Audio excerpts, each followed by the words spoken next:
Buenas noches. Muy buenas noches. Qué privilegio de estar reunidos otra vez. Ha habido épocas en que ha sido imposible para los cristianos, que ha sido peligroso. Nosotros, a pesar de las limitaciones, todavía podemos reunirnos a hacer lo que dice su palabra, motivarnos a caminar en el camino de santidad. Dice en 1 de Juan 3:1: mirad cuál amor nos ha dado el Padre para que seamos llamados hijos de Dios. Mirad cuál amor nos ha dado el Padre para que seamos llamados hijos de Dios. ¿De dónde venimos? ¿Quiénes somos? ¿Para dónde vamos? Son preguntas que, al ser contestadas correctamente, nos permitirán entender el propósito por el cual existimos. ¿Es esto importante? Claro, es supremamente importante, es indispensable entender el propósito por el cual existimos, porque de eso dependerá que usemos correctamente toda la riqueza que hemos recibido, y obviamente esto traerá muchos beneficios, permitiéndonos vivir súper bien y además acumular tesoros en el cielo. Imagínense que alguien comprara una aspiradora para sembrar papas en el campo. O sea, no un asadón, una aspiradora. Si con ese aparato se va a sembrar papas, seguramente va a pensar que es un trabajo muy difícil. Y si le compra a su esposa, en lugar de un aspirador, un asadón para limpiar el tapete o las cortinas, pues ella también pensará que es un trabajo muy difícil de realizar con ese aparato. ¿El problema cuál es? Están usando aparatos diseñados para una función en una tarea completamente diferente. Y eso es lo que le ocurre al ser humano cuando no conoce la razón por la cual existe.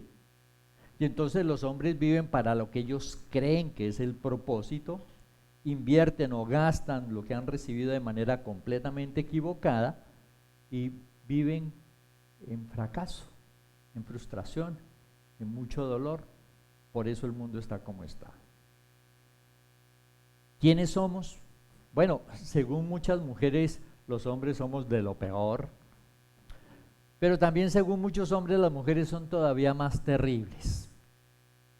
Ahora, el problema es que si desde pequeños nos dicen continuamente que somos tontos, pues si nos creemos esa verdad, seguramente terminaremos comportándonos como tontos. Y no es extraño que en el mundo busquen clasificarnos, aún haciendo comparaciones para definir lo que somos.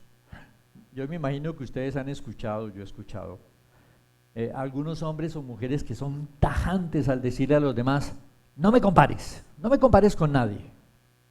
Piensan que las comparaciones son malas, al punto que he escuchado a algunos que llegan a decir que a Dios no le agradan las comparaciones. Comparar es algo que está mal, dicen ellos. Sin embargo, si pensamos en este asunto, vamos a ver que lo que a muchos molesta no son en realidad las comparaciones, sino que a través de las comparaciones hablen mal de ellos. Yo creo que si a alguna mujer le dicen que, mira, tú eres más hermosa que la señorita Colombia o que Miss Mundo, o tú eres más buena que la Madre Teresa de Calcuta, pues no creo que esas comparaciones le vayan a molestar. Pero si le dicen que es igual a la loca sinvergüenza del barrio, bueno, pues la reacción va a ser muy diferente. ¿Usa Dios las comparaciones? Sí. Dios en su palabra usa las comparaciones para hablarnos. Nos compara de muchas maneras para buscar corregir nuestro comportamiento. Por ejemplo, al perezoso le dice, Proverbios 6:6, ve a la hormiga, oh perezoso, mira sus caminos y sé sabio, la cual no teniendo capitán, ni gobernador, ni señor, prepara en el verano su comida y recoge en el tiempo de la siega su mantenimiento. No solo nos compara con personas, aún con animales, para mostrarnos las buenas actitudes que debemos tomar o las que debemos desechar. Como por ejemplo, en cierta época, mostrando la injusticia y la maldad de su pueblo, les dice Jeremías 5:8, como caballos bien alimentados, cada cual relinchaba tras la mujer de su prójimo. Y si usted conoce algo de caballos, sabrá que un caballo bien alimentado ante una yegua en celo es una fuerza y un deseo. Eso no importa cerca de alambres, no le importa cortarse. Y así estaban los hombres del pueblo producto de su rebeldía con Dios. En otra ocasión, tratando de hacer entender al hombre lo bueno de los caminos de Dios y viendo la terquedad del hombre, le dice, Salmo 32:9, no seáis como el caballo o como el mulo sin entendimiento, que han de ser sujetados con cabestro y con freno, porque si no, no se acercan a ti. O sea que Dios sí usa las comparaciones para motivarnos a cambiar, para exhortarnos. Por supuesto, hay una gran diferencia entre usar una comparación para ofender, hay muchos que hacen eso, a usar una comparación para hacer entender el pecado o la necedad de aquel a quien le estamos hablando. Bueno, pero no he contestado la pregunta, ¿quiénes somos? Insisto, importantísima, porque entendiendo quiénes somos, vamos a entender qué es lo que podemos y debemos hacer. Llevo más de 40 años en el ministerio trabajando con cristianos. Y cuando en alguna ocasión, tratando de corregir a alguien, le he insistido en que debe tener un buen comportamiento, que debe dejar ciertos pecados, muchas veces he recibido como respuesta lo siguiente: me dicen, pero es que soy humano, pero ¿cómo no voy a sentir? ¿Cómo no me voy a preocupar? ¿Cómo no me va a doler? ¿Cómo no me voy a molestar? ¿Cómo no voy a reaccionar de esa manera si yo soy humano? Y contestan de esta manera. Es decir, aunque somos cristianos, en ciertos momentos nos describimos como humanos para justificar ciertos comportamientos que consideramos correctos si somos humanos. Pero de golpe nos dicen, disculpa, pero es que Jesús no actuó de esa manera. Y entonces también he escuchado decir cosas como, sí, no, Jesús puso la otra mejilla, Él fue a la cruz, Él sirvió, Él se despojó, pero yo no soy Jesucristo, sí, yo soy un ser humano. Inclusive he escuchado a algunas mujeres que cuando se les habla de la sujeción dicen, sujetarse, sí, yo, claro, a Jesucristo, pero mi marido no es Jesucristo, o sea que olvídese. Ahora, este tipo de argumentos disculpan nuestro mal comportamiento. Y lo grave es que cuando no reconocemos la responsabilidad por nuestro mal comportamiento, lo que en realidad estamos diciendo es que no vamos a cambiar. Si yo soy humano y tengo derecho y los humanos reaccionamos así, entonces pues no hay nada que cambiar. Pero al disculparnos con estos argumentos estamos haciendo varias cosas muy equivocadas. En primer lugar, hemos perdido de vista que aunque los hombres ven nuestro buen o mal comportamiento, la realidad y lo importante es que Dios ve nuestro buen o mal comportamiento. Y es a Él a quien tenemos que dar cuenta, no a los hombres. La Escritura dice, Colosenses 3:23, y todo lo que hagáis, hacedlo de corazón como para el Señor y no para los hombres, sabiendo que del Señor recibiréis la recompensa de la herencia, porque a Cristo el Señor servís. Mas el que hace injusticia recibirá la injusticia que hiciere, porque no hay acepción de personas. Cuando entendemos esta preciosa verdad, que es Dios quien nos premia o nos disciplina, pues no vamos a ser tan tontos de mostrar nuestro buen comportamiento ante los hombres. Es más, su palabra dice que si eso hacemos, de Dios no recibimos nada. Ni tampoco vamos a justificar o a esconder nuestro mal comportamiento ante los hombres. ¿Por qué? Porque sabemos que por encima de ellos está Dios, quien conoce los pensamientos, las intenciones de nuestro corazón. Un segundo error en estas justificaciones es pensar que como no somos Jesucristo, entonces no tenemos ni la obligación ni la capacidad de hacer lo correcto. Pero contrario a esto, Jesús dijo, San Juan 13:15, porque ejemplo os he dado para que como yo os he hecho, vosotros también hagáis. Ahora, cuando Jesús dijo esto, pues obvio que él sabía que no somos Jesucristo. Sin embargo, nos ha ordenado seguir su ejemplo. La pregunta es, ¿está acaso dándonos el Señor Jesucristo un mandato que debemos ignorar porque estamos convencidos que es imposible de cumplir? Este argumento de que no podemos hacer lo que Jesucristo hizo, tiene como base pensar que como Jesucristo es Dios, por supuesto Él puede hacer cualquier cosa que nosotros no podemos hacer porque no somos Dios. Cuando la gente usa este argumento como disculpa, tiene razón en que Jesucristo es Dios, eso sí, no hay duda.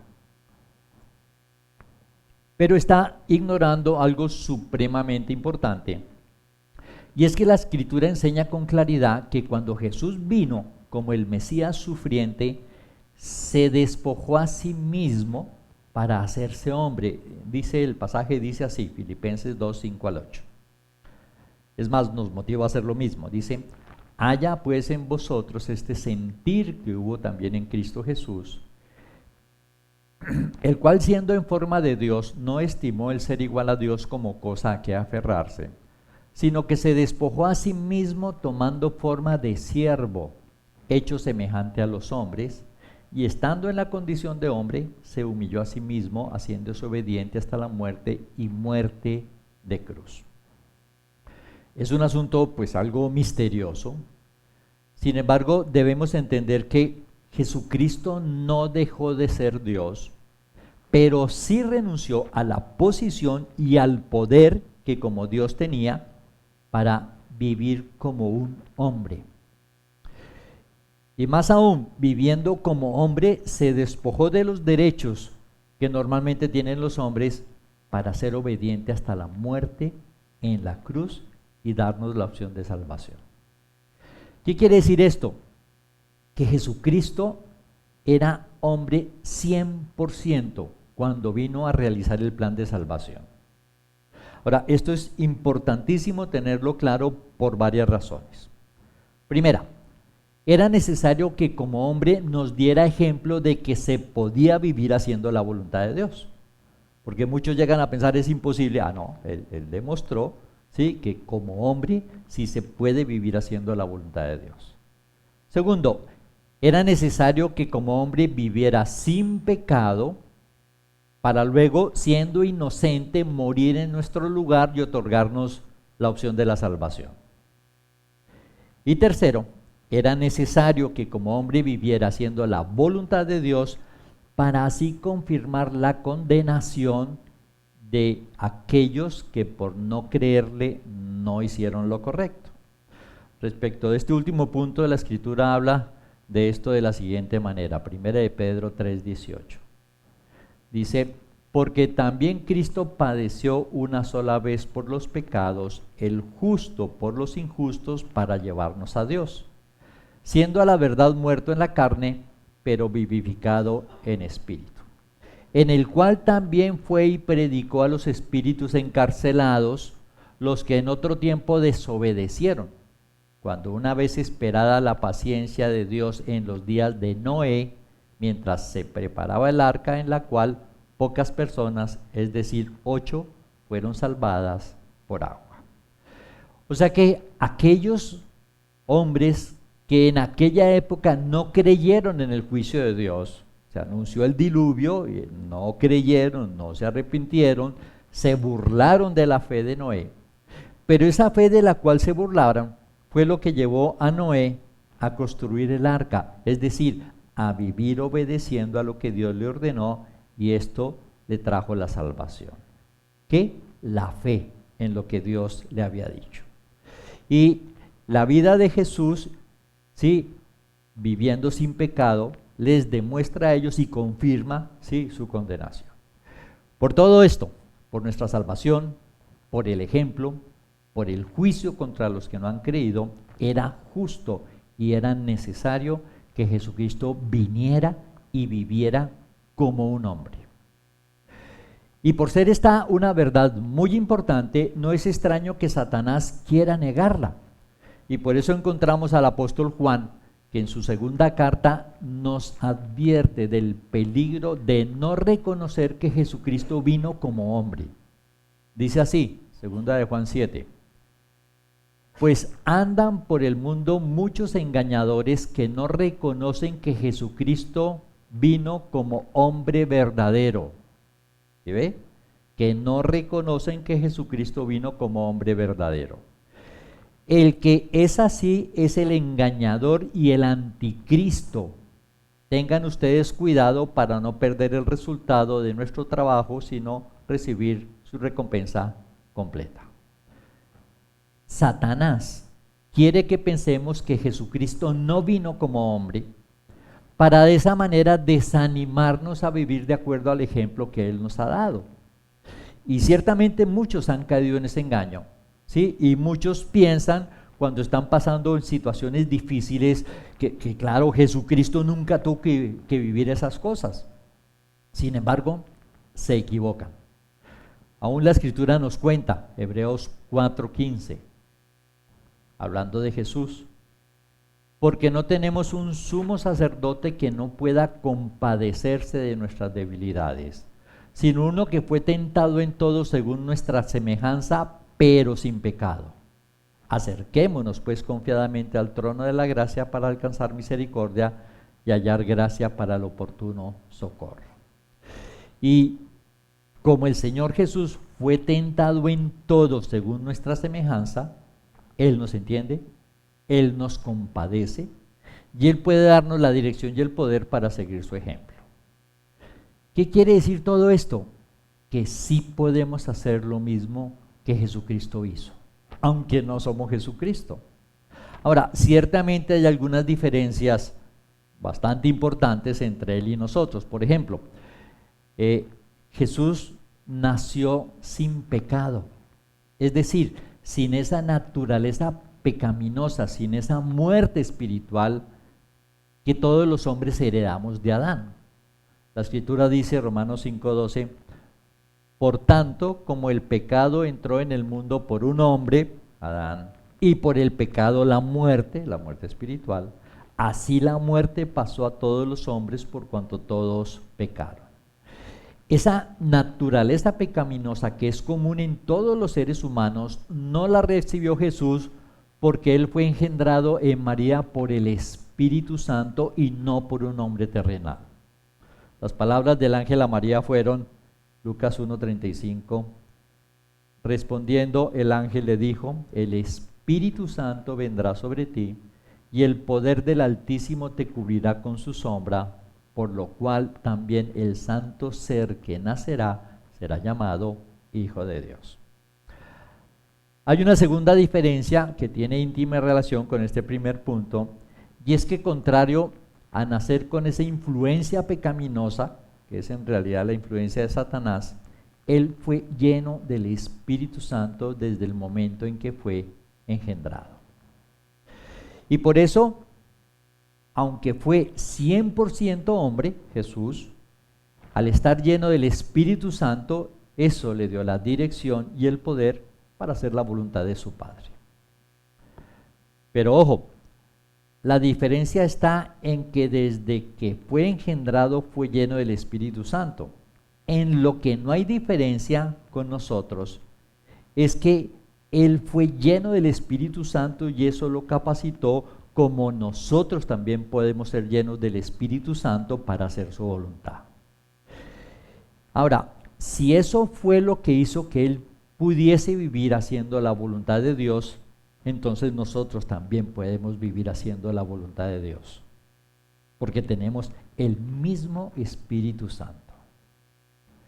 Insisto, si desde pequeños nos dicen tontos y nos lo creemos, terminamos actuando como tontos. Si creemos que no tenemos el poder para hacer la voluntad de Dios, entonces no podremos hacer la voluntad de Dios. Hay un personaje muy especial en la escritura que es Juan el Bautista. Juan el Bautista sí tuvo un padre terrenal, pero por la gracia de Dios también fue lleno del Espíritu Santo desde el vientre de su madre. Las palabras del ángel al padre de Juan el Bautista fueron, Lucas 1:15, porque será grande delante de Dios, no beberá vino ni sidra, y será lleno del Espíritu Santo aún desde el vientre de su madre. Y hará que muchos de los hijos de Israel se conviertan al Señor Dios de ellos. Y este privilegio de estar lleno del Espíritu Santo desde su nacimiento, desde el vientre, dice, es lo que le dio la capacidad de ser el mensajero del Señor. Ahora, digo que es un personaje muy especial, aunque no lo parece, porque comparado con Abraham, o con Moisés, o con David, o con los profetas, con Jeremías, con Isaías, pues no se lee, no se sabe que Juan Bautista hiciera milagros, o que hubiese librado grandes batallas, o que hubiera sido inmensamente rico, poderoso, no, nada de eso.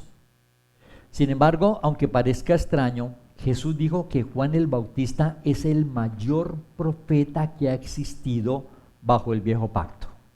Es decir, Juan el Bautista fue más importante que todos los hombres que hasta ese momento habían existido.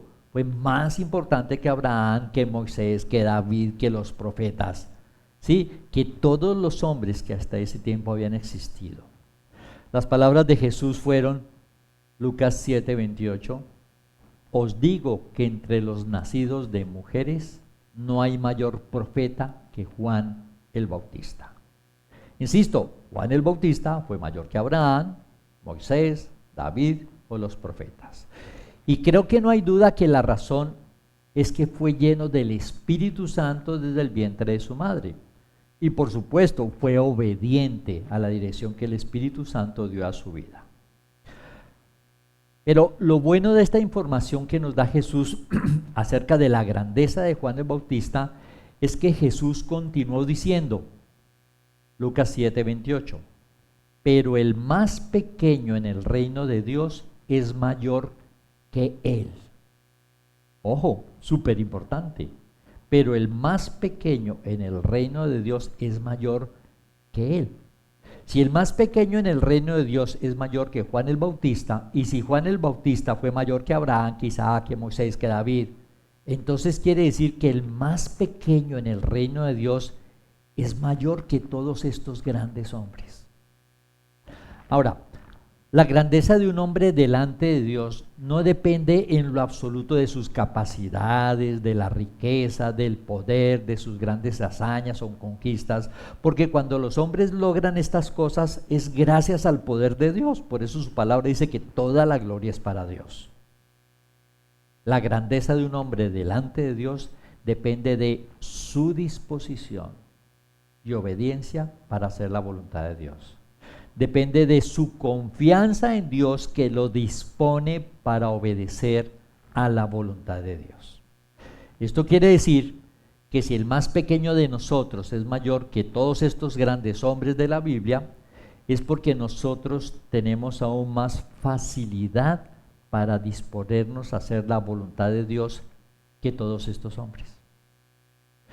Y cuando digo que según Jesús el más pequeño de todos nosotros es más grande que todos estos hombres, es porque nosotros pertenecemos al reino de Dios desde el momento en que nacimos de nuevo.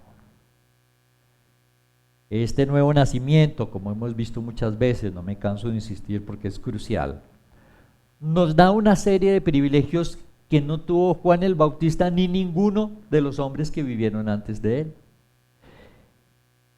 Una de ellas, que es fundamental, es que bajo el viejo pacto los hombres podían ser llenos del Espíritu Santo, pero también el Espíritu Santo podía abandonarlos en cualquier momento.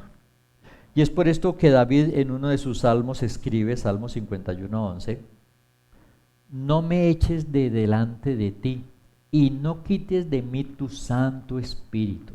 Vuélveme el gozo de tu salvación y espíritu noble me sustente. Y es por esto que podemos leer que el rey Saúl, quien en una época teniendo el Espíritu de Dios danzó y profetizó con los profetas, pasó el tiempo y luego un espíritu maligno lo atormentaba y al final fue desechado por su rebeldía, ¿sí? Fue desechado por Dios. En nuestro caso, el privilegio es que cuando nacemos de nuevo, el Espíritu Santo coloca un sello, es el sello que Dios coloca en nuestra vida, y la promesa de Dios es que jamás nos abandonará.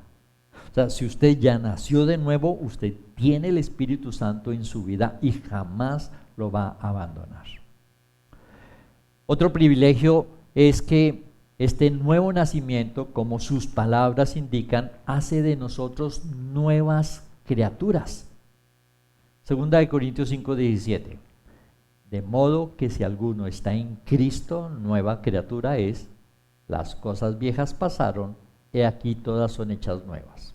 Hay pasajes donde dice que si alguno está en Cristo, y hay pasajes donde dice que que si Cristo está en nosotros, es la misma relación. Dice, las cosas viejas pasaron, he aquí todas son hechas nuevas. ¿Qué significa que somos nueva criatura? Déjeme darle un ejemplo de esos exagerados que acostumbro a dar. Imaginemos que tomo un pececito y lo saco del acuario y por arte de magia lo convierto en gato. La pregunta es, ¿este gato que antes era pez podrá volver a vivir cómodo dentro del acuario? La respuesta es no, imposible. Es posible que quiera tirarse de cabeza al acuario, pero tendría que aguantar la respiración y luego inevitablemente tendría que volver a salir. ¿Por qué? Porque las características que tiene ahora como nueva criatura no le permiten vivir como un pez. Eso exactamente es lo que dice la Escritura que ha pasado con nosotros cuando hemos nacido de nuevo. Hay una cantidad de cosas que pasaron que hizo que las cosas viejas quedaran atrás y que nuevas cosas nos prepararan para vivir de una manera diferente. En conclusión, quiere decir que una persona que realmente ha nacido de nuevo no puede volver a vivir en el acuario, se ahoga, no se siente bien, su naturaleza lo empuja a vivir fuera del acuario. Esta es una verdad fundamental. Un cristiano, si realmente ha nacido de nuevo, no puede seguir viviendo en el pecado. El apóstol Pablo escribió, Romanos 6, 1 y 2, que pues diremos, perseveraremos en el pecado para que la gracia abunde. En ninguna manera, porque los que hemos muerto al pecado, ¿cómo viviremos aún en él? Esto quiere decir que cuando un llamado cristiano puede seguir viviendo en pecado, cuando sigue mintiendo, o sigue siendo deshonesto, o sigue siendo adúltero, fornicario, y se siente cómodo, tan cómodo que no está pensando en dejar esos pecados, la pregunta es, ¿sí será una nueva criatura? ¿Sí habrá nacido de nuevo? ¿Sí será que ya pertenece al reino de Dios?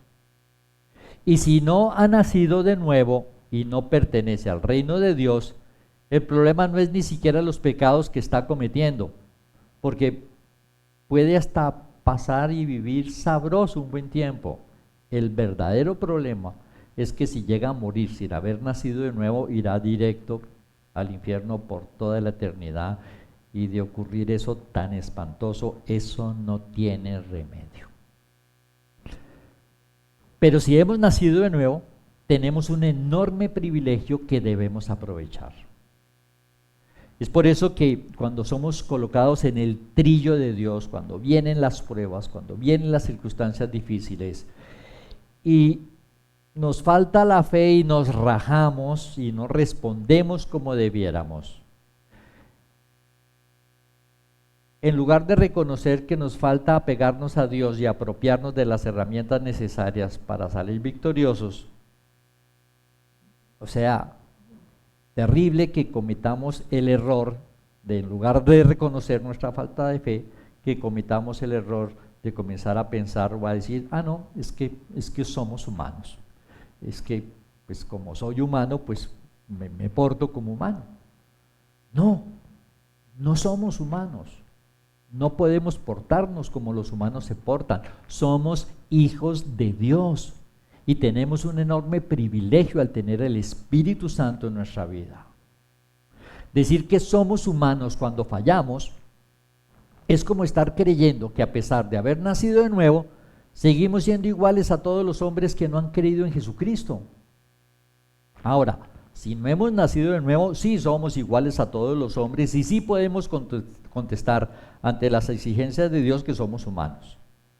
Pero si ya hemos nacido de nuevo, no podemos contestar de esa manera ante las demandas de Dios, porque ya no somos humanos, pues en realidad somos hijos de Dios.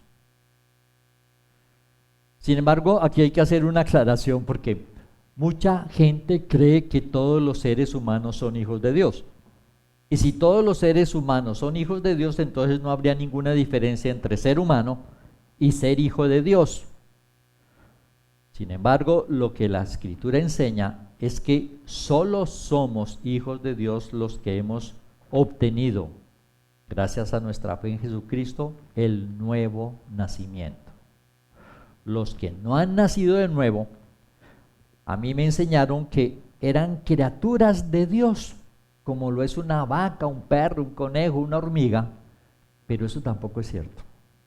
Pues la realidad es que los que no han nacido de nuevo son hijos del diablo. No son simplemente una criatura, son hijos del diablo. Primera de Juan 3:10 dice, en esto se manifiestan los hijos de Dios y los hijos del diablo. Todo aquel que no hace justicia y que no ama a su hermano no es de Dios. Ahora, yo sé que esto suena muy duro cuando uno lo escucha por primera vez. Suena muy duro cuando no estamos acostumbrados a ver la verdad que Dios nos enseña, pero es la verdad. La fe que ahora nos ha convertido en hijos de Dios, en la antigüedad esa fe estaba depositada en el mundo y hacía de nosotros hijos del diablo. Esa es la verdad. Y la Escritura dice, sí, que solo el nuevo nacimiento hace un cambio en nosotros. Ahora, también la Escritura nos ha enseñado que Jesucristo es el verbo. Es decir, Jesucristo es la palabra. San Juan 1:14 dice, y aquel verbo, refiriéndose a Jesucristo, y aquel verbo fue hecho carne, se hizo hombre, y habitó entre nosotros, y vimos su gloria, gloria como del unigénito del Padre, lleno de gracia y de verdad.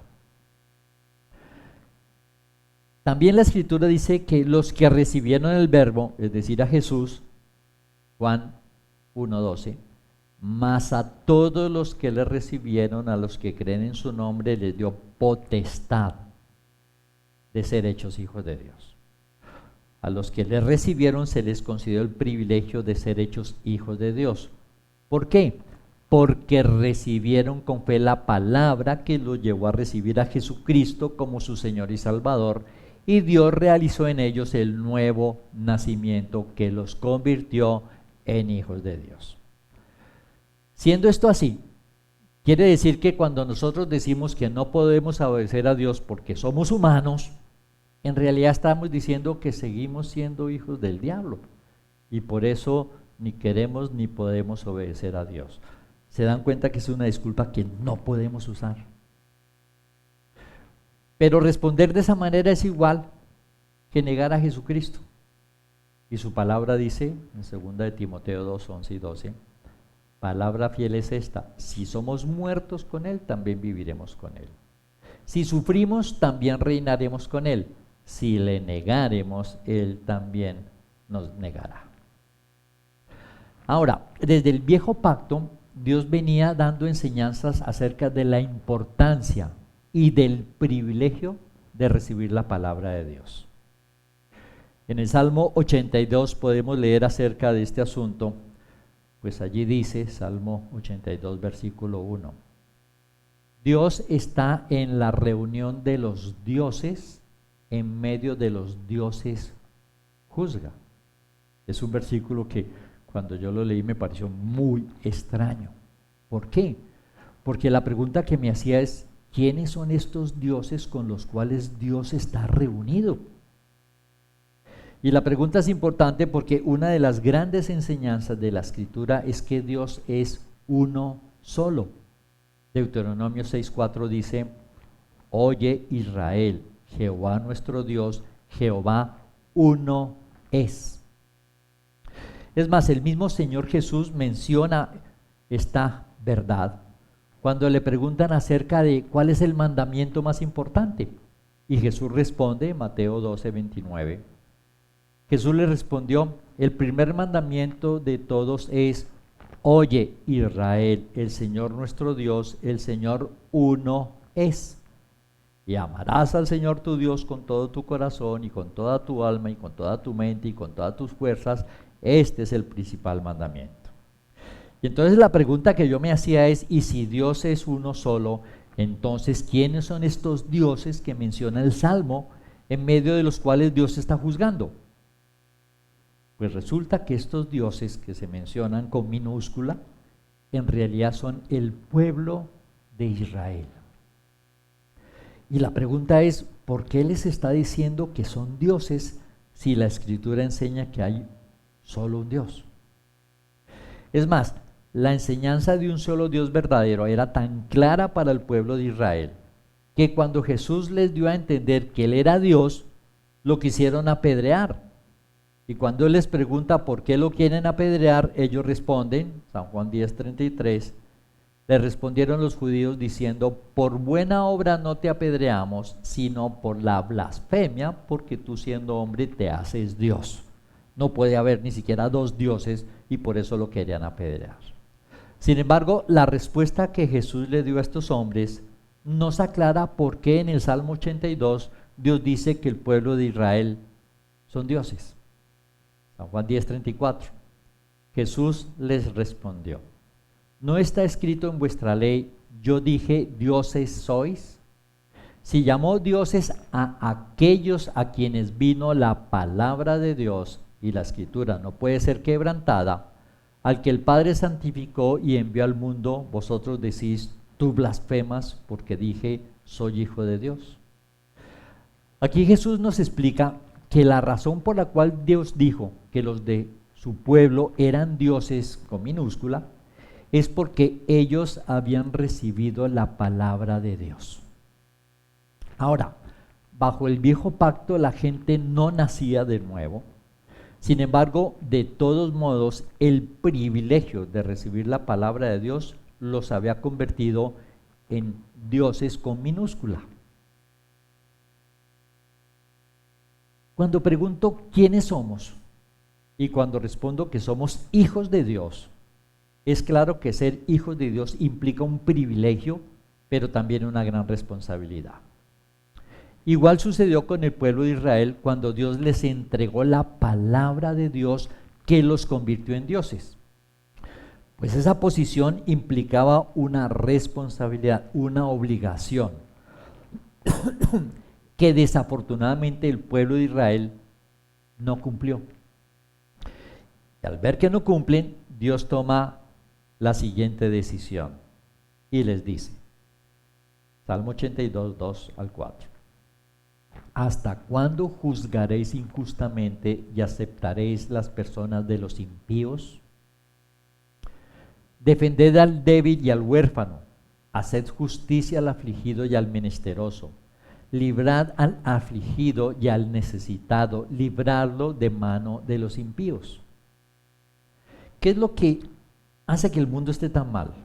No hay duda que es la injusticia, la acepción de personas, el que los poderosos se aprovechen de los débiles, el que no haya quien defienda a los débiles, a los afligidos, a los necesitados, de mano de los malos hombres que tienen poder sobre ellos. Y por esta razón Dios le dio la palabra a su pueblo, le dio sus principios, sus mandamientos, para que usando el poder de Dios defendieran a los hombres de la maldad de los hombres. Pero en lugar de hacer esto, se dedicaron a juzgar injustamente. En lugar de acabar con los perversos, se aliaron con ellos para aprovecharse de los débiles, de los huérfanos, de los afligidos. Cualquier parecido con la realidad es pura coincidencia. Miren, dependiendo de quiénes somos, así serán nuestras responsabilidades delante de Dios.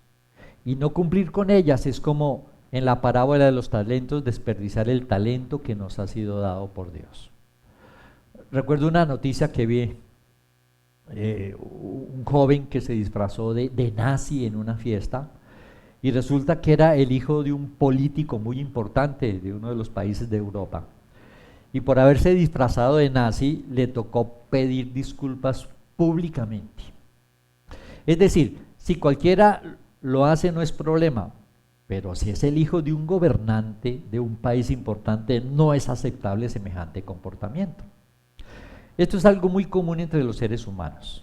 No está bien que una niña o un joven decente frecuente ciertos sitios.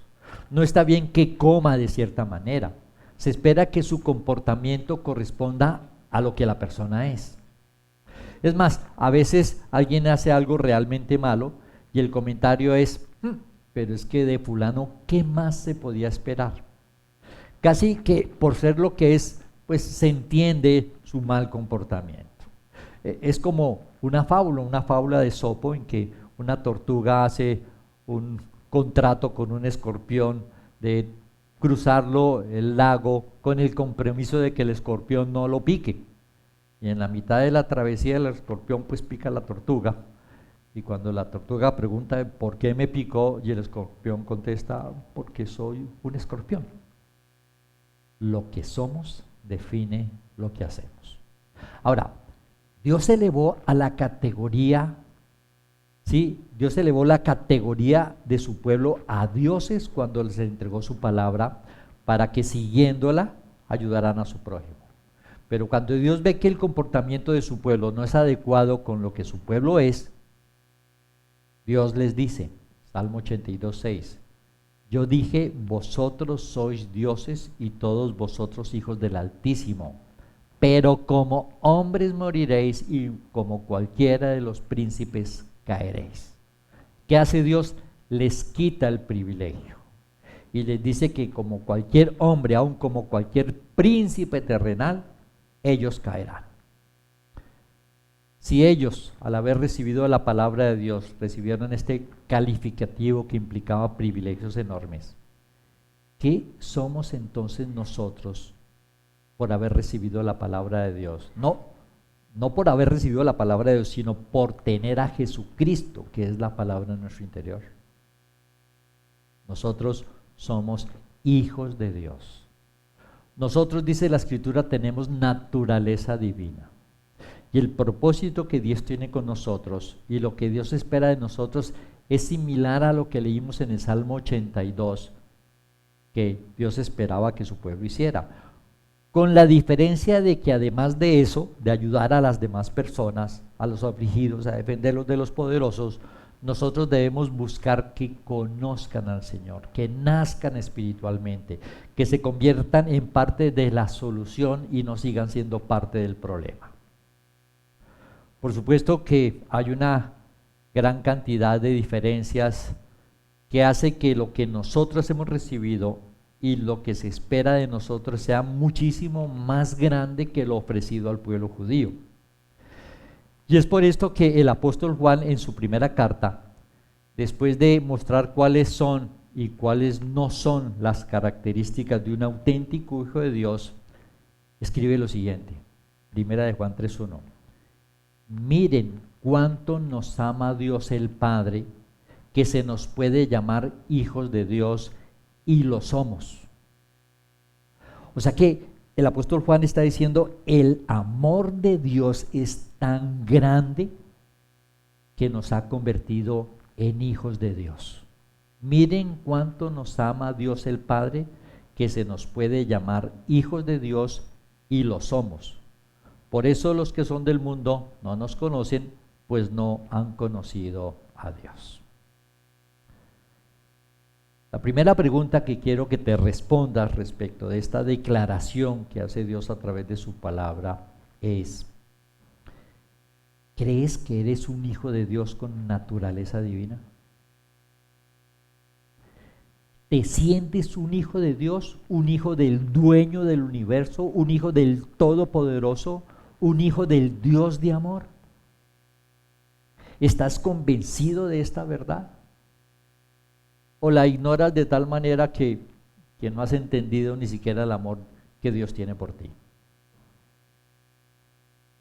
Te pregunto, cuando caminas entre la gente del mundo, ¿sabes que por la gracia de Dios eres muy, pero muy superior a ellos? Es más, recuerdas en tu vida diaria que tú vas al cielo y que ellos, si siguen igual, van a terminar en el infierno. ¿Piensas esas cosas cuando estás entre la gente? ¿Te acuerdas de que eres un hijo de Dios? Ahora, no estoy diciendo que nuestro comportamiento debe ser orgulloso, pues la Escritura nos manda a mirar a todos como si fueran superiores a nosotros mismos. Pero una cosa es que yo me porte como Jesús nos enseñó, sirviendo a los demás, y otra muy diferente, que yo me crea inferior a aquellos que sirvo. Mire, el versículo no dice: mire cuánto ama Dios a todo el mundo, sin importar si son hijos de Dios o si son hijos del diablo. No, el pasaje lo que dice es: mire la grandeza del amor de Dios, que lo ha convertido a usted en un hijo de Dios. Y ante esta declaración, insisto, logramos ver la diferencia entre nosotros y los que están a nuestro alrededor, que no solo no son hijos de Dios, sino que son hijos del diablo. ¿Notamos ver esa diferencia? ¿Somos conscientes de esa diferencia? Cuando tú trabajas con un grupo de personas, ¿eres consciente de esa diferencia, que tú eres cristiano, hijo de Dios, y ellos no? Cuando te diviertes, ¿eres consciente de esa diferencia? Cuando pasas por circunstancias difíciles, ¿eres consciente que tú eres un hijo de Dios precioso? Cuando eres tratado por Dios, ¿piensas en eso o te comparas con la gente como si fuera: ay, a fulano le pasó? Cuando usted habla con un empresario que no es cristiano, cuando se relaciona con un millonario que no es cristiano, cuando se relaciona con un actor o una actriz famosa que no es cristiana, ¿usted es consciente que usted está a millones de kilómetros por encima de estas personas? ¿O admiramos tanto a la gente del mundo que somos totalmente inconscientes de que somos hijos de Dios? ¿Y somos inconscientes de que Él es un hijo del diablo? ¿Sabe usted cuál es la enorme diferencia que hay entre el cielo y el infierno? ¿O no tiene importancia para usted eso? Si somos conscientes del gran amor que nos ha hecho hijos de Dios, comenzaremos a tener una vida diferente, unos sueños diferentes, unos objetivos completamente diferentes a los que tienen los hijos de Satanás que andan por el mundo. Si revisamos la segunda parte de este verso, dice: mirad cuál amor nos ha dado el Padre para que seamos llamados hijos de Dios. Por esto el mundo no nos conoce, porque no le conoció a Él. Dice que el mundo no puede reconocer el enorme privilegio de lo que nosotros somos, porque no conocen a Dios. Eso quiere decir que el mundo va a buscar por todos los medios de menospreciar lo que somos, de hacernos sentir mal, ridículos, inservibles, como si fuéramos lo peor del mundo. Y la gran contradicción de muchos cristianos es que al tratar de ser amigos del mundo, un mundo que quiere que ignoremos el enorme privilegio, o sea, es absurdo. Queremos ser amigos de un mundo que quiere que ignoremos el privilegio de ser hijos de Dios. Al pueblo de Israel, que habiendo recibido la palabra de Dios, que los subió a la categoría de dioses, al no hacer lo correcto, Dios también les dice, Salmo 82:5, no saben, no entienden, andan en tinieblas. Y es tan terrible esta ceguera, esta ignorancia, que dice: tiemblan los cimientos de la tierra. O sea, terrible. ¿Por qué? Porque estaban ignorando el enorme privilegio que tenían por haber recibido la palabra de Dios. Y en lugar de luchar por la justicia, lucharon por hacerse ricos. Y eso hizo que perdieran el privilegio que habían recibido. En la actualidad pasa algo similar. Mucha gente busca a Dios, muchos creen ser hijos de Dios y buscan usar el privilegio y el poder de Dios para vivir como los príncipes y los reyes del mundo. Pero ser príncipe y ser rey en este mundo no es nada comparado con el privilegio de ser hijo del Altísimo. Miren, si queremos lo mismo que la gente del mundo quiere, es una evidencia de que estamos menospreciando el haber sido hechos hijos de Dios. Es evidencia que estamos menospreciando el plan de Dios. Y si eso hacemos, debemos preguntarnos, oye, si somos hijos de Dios. Primera de Juan 3. Mirad cuál amor nos ha dado el Padre para que seamos llamados hijos de Dios. Por eso el mundo no nos conoce, porque no le conoció a Él. Amados, ahora somos hijos de Dios y aún no se ha manifestado lo que hemos de ser. Pero sabemos que cuando Él se manifieste seremos semejantes a Él porque le veremos tal como Él es. Y todo aquel que tiene esta esperanza en Él se purifica a sí mismo como Él es puro. Dice que sabemos que somos hijos de Dios, pero aún no se ha manifestado lo que hemos de ser. Eso quiere decir que hay muchas cosas que ignoramos. Hay otras que sabemos, pero hay muchas que ignoramos. Sabemos que vamos a tener un cuerpo glorificado como el que tuvo Jesús, pero yo no tengo ni idea de qué edad vamos a aparecer. ¿Será que no importa? ¿De qué edad aparecerán los recién nacidos? O aún los niños que fueron abortados están en la presencia de Dios. ¿Cómo van a aparecer ellos? ¿Y tendremos que alimentarnos o no? ¿Y será que vamos a ir al baño? ¿Será necesario descansar? ¿A qué velocidad nos podemos transportar? O sea, hay muchas preguntas, ¿sí?, que no tenemos la respuesta. Sin embargo, hay otras que son muy claras. La Escritura dice que nuestro destino será gobernar sobre los sobrevivientes de la gran tribulación que parece que se acerca durante 1000 años. Vamos a gobernar durante 1000 años. Y por eso dice el texto que leímos, y todo aquel que tiene esta esperanza en Él se purifica, así como Él es puro. Y es similar a decir, se prepara para la función para la cual ha sido escogido. Si eso es lo que somos, si para eso hemos sido creados, para conocer al Señor, para ser santificados y para gobernar, si somos conscientes de ser hijos de Dios, la pregunta es, ¿nos estamos preparando para gobernar? Si yo le preguntara a cada uno de ustedes si se está preparando para gobernar en el milenio, ¿qué respondería? ¿Qué respondería Virginia? ¿Se está preparando? José, Karen, Gonzalo, Nancy, Richard, ¿se están preparando? Marisol, Oscar, Marcia, César, Elda, Cristian, ¿se están preparando?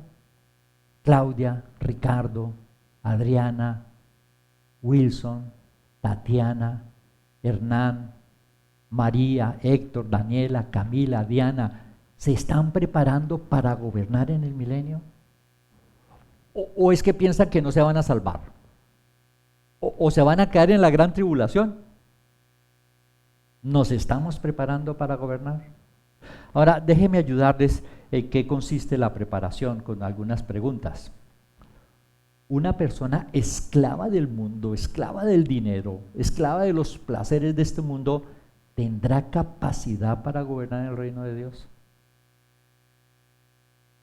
Una persona que no es fiel, que no cumple su palabra, ¿tendrá capacidad para gobernar el reino de Dios? Una persona rebelde que todo el tiempo discute, que es grosera, desobediente, ¿tendrá capacidad para gobernar en el reino de Dios? Un cristiano ignorante de los principios de Dios, que mejor dicho, eso lee la palabra y se duerme mientras la lee, ¿tendrá capacidad para gobernar? Y la última pregunta es, ¿será que no estando preparados Dios de todos modos nos va a colocar a gobernar? San Juan 3:1. Mirad cuál amor nos ha dado el Padre para que seamos llamados hijos de Dios. Vamos a orar. Amado Padre, por favor, abre los ojos de nuestro entendimiento para entender esto que tal vez hemos oído muchas veces, que somos hijos de Dios, pero para entender el enorme privilegio de ser tus hijos. Porque tu palabra dice que es tan grande tu amor que nos has llamado hijos de Dios y lo somos. Pero a veces olvidamos que somos hijos de Dios. Nos comparamos y nos vemos iguales o inferiores a la gente del mundo. Ignoramos los privilegios tan enormes que tenemos. Y aún llegando a desobedecer, somos capaces de decir, es que somos humanos. ¿Sí? Es que no podemos. Es que Jesucristo, por favor, Señor, ayúdenos a entender este enorme privilegio. Y ayúdenos a entender que por ser hijos tuyos podemos, si queremos, si confiamos, hacer tu voluntad. Podemos seguir tu ejemplo, Señor. Podemos pasar las pruebas que tú estás colocando en nuestra vida para ser preparados cada día más para ese final glorioso que tendremos en tu presencia, donde comenzaremos gobernando en el milenio sobre todos los sobrevivientes de la gran tribulación.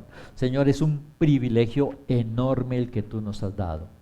Abre nuestros ojos. No permitas que perdamos más tiempo. Que entendamos que las responsabilidades que tenemos en el mundo, los negocios, la familia, en fin, todo ese tipo de cosas son solo los instrumentos que Dios está usando para preparar en nosotros esos hijos de Dios dignos de su Padre. Gracias, Señor, porque sabemos que tu palabra dice que tú vas a trabajar hasta el último momento de nuestros días para formarnos. Pero, de acuerdo a lo que hemos visto hoy, Señor, haznos conscientes de que somos tus hijos. No somos iguales a la gente del mundo. Somos los instrumentos que tú quieres usar para salvarlos a ellos. Como le decías a Jeremías, que no nos convirtamos a ellos, que ellos se conviertan a nosotros, porque es demasiado grande el privilegio que tú nos has dado de ser tus hijos. Gracias, Señor, por tu cuidado. Gracias por tu protección. Gracias por tu provisión. Gracias por tu Santo Espíritu que está en nuestra vida. Gracias porque Él nos da la dirección necesaria. Gracias porque allí está el poder que necesitamos para seguir tu ejemplo. Muchísimas gracias por todo esto, amado Padre Celestial.